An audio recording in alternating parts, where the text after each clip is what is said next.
In today's video, I'm going to be telling you the mistakes I've made as somebody that's been running a business for the last 5 years or so. So strap your seats. I'm going to spill some tea in this video today. And I'm not doing it just for entertainment. I'm doing it so that you avoid these mistakes that I made. Hey there, bosses, you're welcome to my channel once again. If this is our first time meeting, hey there, friend, you're welcome to this channel. On this channel, I talk about blogging, freelance writing, and creative entrepreneurship. If any of that excites you and you want to learn more, listen, come here again. Hit that subscribe button. Okay, so let's talk about some mistakes I've made in this whole online business journey I've been on since somewhere in the 2010s. All right, so to be honest with you, I do believe that everything I have experienced on this journey has been a learning experience, has taught me something. They're not necessarily failures, but I've definitely learned from them. But in the same vein, I wish that, in hindsight, I wish that I knew better and I wish I didn't make those mistakes. So the first mistake I would say I made in my business journey was not being specific enough. Now, if you listen to my story of how I started a business, you can check out that video here. I talk about the fact that I was in grad school for microbiology and immunology, and I came into business. So there were two completely different paths.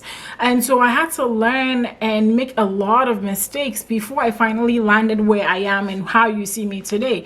So I feel like back then, if I knew that I needed to be more specific, right? And that's the other mistake I made, as I didn't get mentors and coaches, right? I should have gotten a mentor or coach who came into my life and said, okay, G, what are your strengths? What are your weaknesses? Focus on this, focus on that. I didn't have that. And because of that, it meant I kind of stumbled around in the dark a lot. I had to do a lot of Googling of stuff.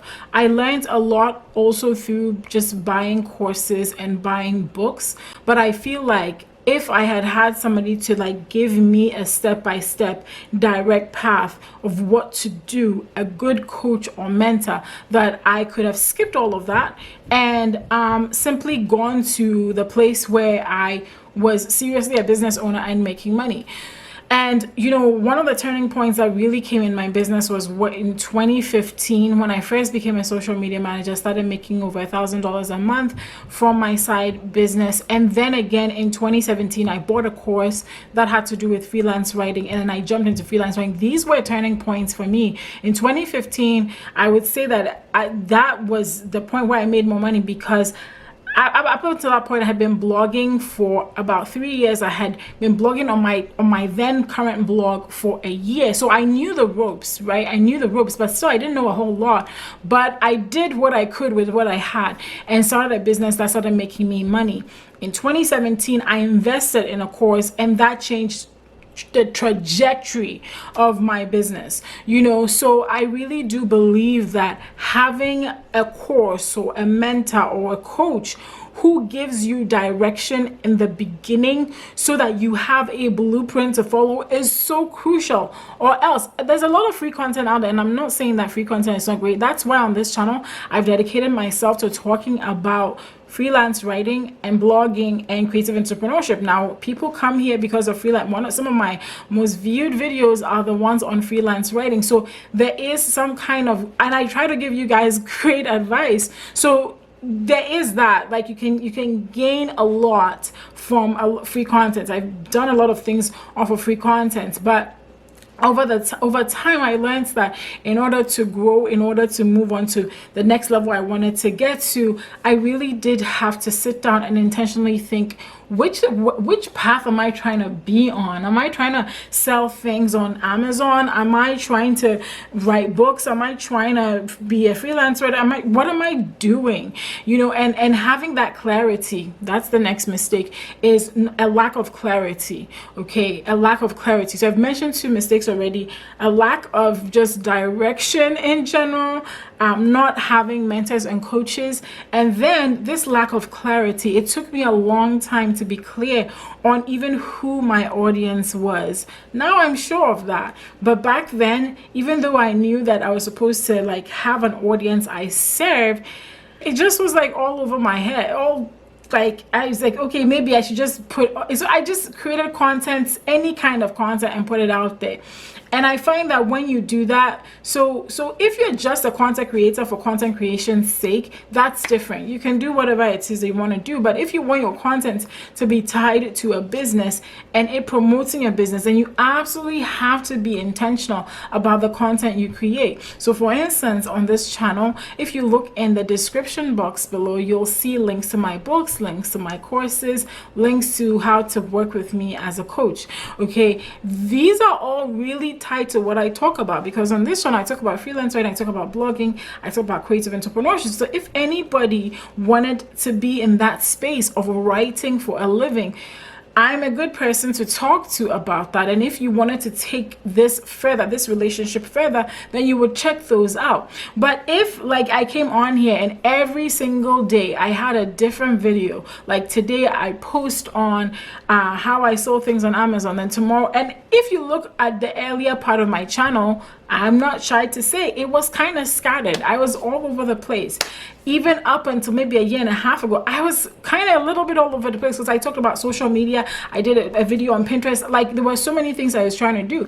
It wasn't until maybe a year and a half ago that I sat down and said to myself, okay, if I am going to successfully promote my books and successfully promote my coaching programs, I'm going to have to be laser focused on the type of content I produce on this channel so people know me for that. And I noticed a big shift when I started doing that. So if you are not clear, if you don't have clarity, I can assure you that you will not attract the type of people you want to work with into your business. And this is going to cause a lot of frustration and you thinking that, oh, this online business thing doesn't work. It's not that it doesn't work. It works. Actually, it works really, really well. I'm a testament to that fact. I have no business acumen. Now I have some, but back then I had none. But I do believe that if I had gotten clear, like laser focused on my thing early on, it would have been better.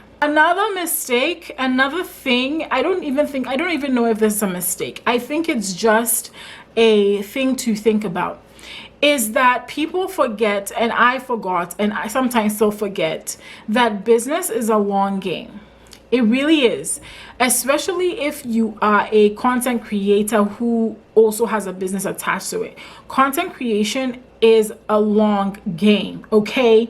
Unless you know, all of a sudden get one video go viral or one blog post go viral. Now, there's a lot of intentionality built into content that can allow it to win from the beginning, but a lot of the time things also happen that are out of our control. We can't predict that an algorithm change, or the algorithm is how it's going to respond to our content. To be honest, like none of us has power over that.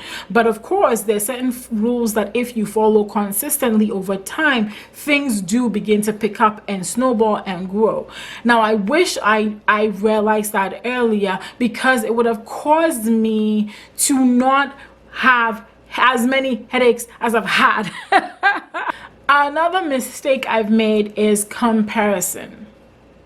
I'm ashamed to say that because I tend not to compare. I try my best not to compare, and because I realize the dangers in that. But as human beings, there are times when you do look at yourself and you question, am I on the right path? Like, how come that person is moving ahead faster than me?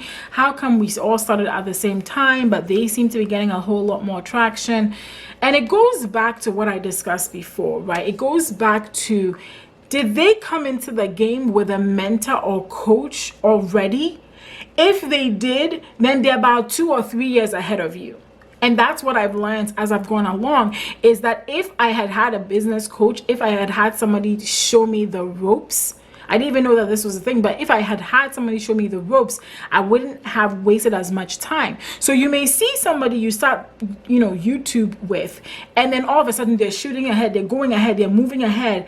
And it could be, especially in business, it could be that they had a coach from the beginning and you didn't.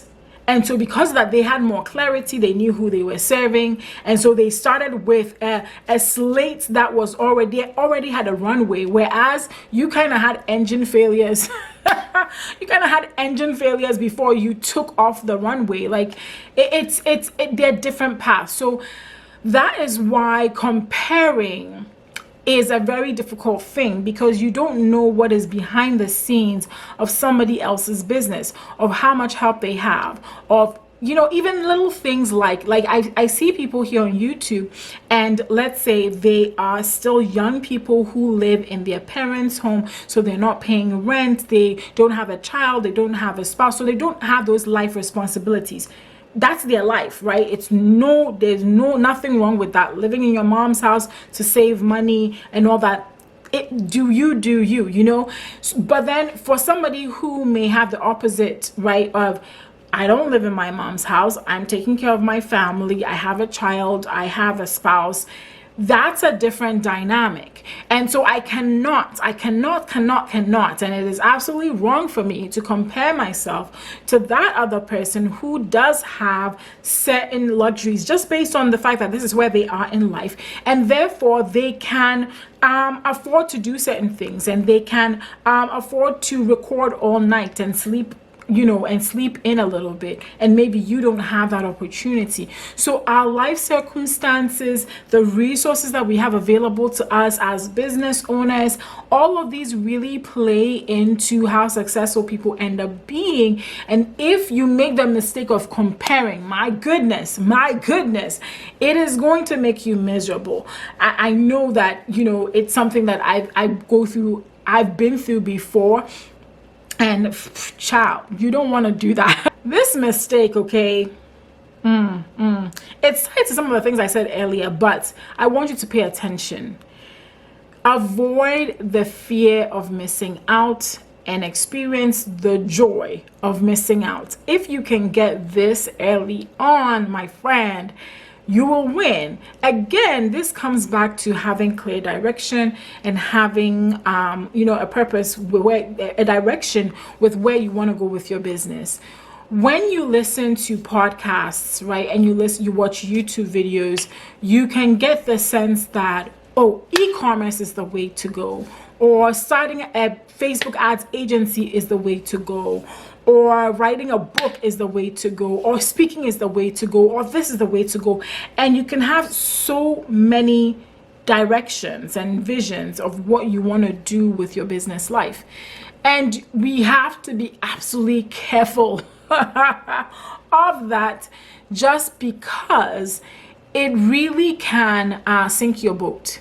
Because if your attention is divided, if you have vision or tri-vision or four vision, too many visions, you never get to any one of them. So it is good to just have one and a secondary one, maybe the primary one and secondary one, and pursue those instead of trying to put your eggs in multiple baskets. Now, when you've mastered the one and then you've mastered the secondary, then you try to expand. And so that's really what happened to me back in 2015 when I started with social media management. Is the moment I decided that I was going to become a freelancer, right? Offer my services as a freelancer and not focus on trying to sell a course, not focus on trying to sell ebooks at the time because my audience wasn't big enough. That's when I began to make money, because I just focused on freelancing. And of course I switched to freelance writing and then focused on freelance writing for a really long while. Nowadays I still have freelance writing, but because I have in a way mastered that path, right? Because I've mastered that path to a great extent, now I can look at other paths, and the other path I've been looking at is something that is very related to freelance writing, which is self-publishing, right? And so recently I came out with my book, We're Not Freelance Writing. It's been a great experience having a self-published book. I plan on continuing to have self-published books. And again, it's very related to what I was already doing in freelance writing. So I didn't divert so much away from that path, but now I have another path I'm pursuing. And I'm trying to really, and you know, I'm the kind of person that I'm a polymath, right? I'm a polymath who is interested in so many different subjects. And so it can be hard for me to just look at things and say, I don't want to do that. Okay.